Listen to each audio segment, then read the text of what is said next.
Snažíme sa, aby tí ľudia z toho mali čo najväčšiu zábavu, samozrejme, aby to nebola stále len taká nuda, jak v tých filmoch vždycky vidíte, ne, svadba alebo pohreb a tam proste šušľú niečo. Štyria šediví páni, nič v zlom samozrejme, ale že snažíme sa to nejak trošičku ako oživiť, dať tomu nejaký drive. Ale chcem povedať, že to vzniká prirodzene, aby to nevyznelo, že z teba máme obrovské zrkadlo a pred ním sa pozeráme, kto akože dobre robí ksichty, hej.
V těch svitách Johanna Sebastiana Bacha tam se objevuje ta ideální vyváženost, řekl bych geniální, té emocionální a té rozumové složky. A to hledám právě v těch nejlepších skladbách 20. a 21. století.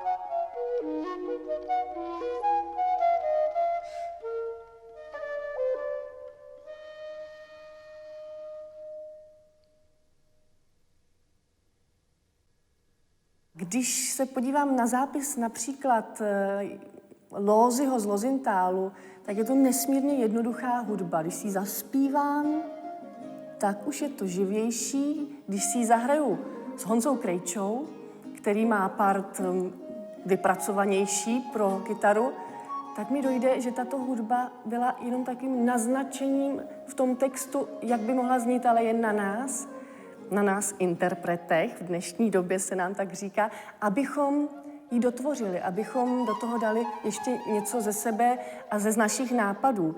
A to mě právě na staré hudbě fascinuje, že můžeme mít tuto volnost a že můžeme jít mnohem dál, než je to třeba v zápise romantického koncertu.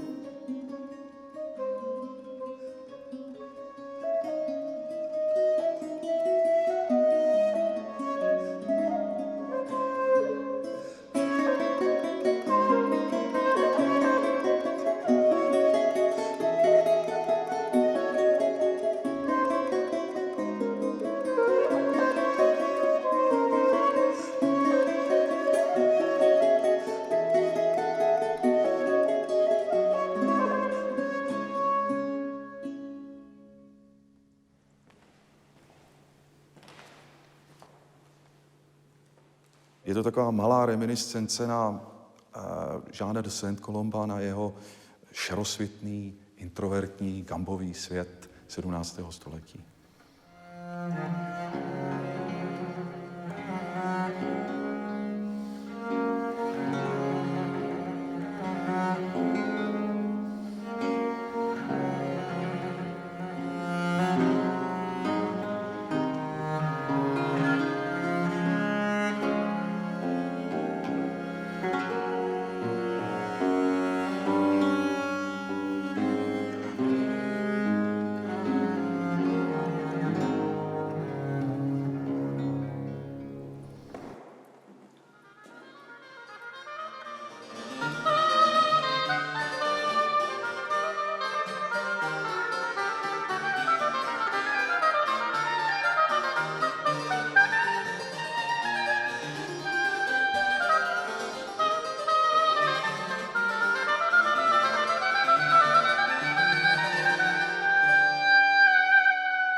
to jediné, čo vlastne počujeme z tej hudby, je zvuk.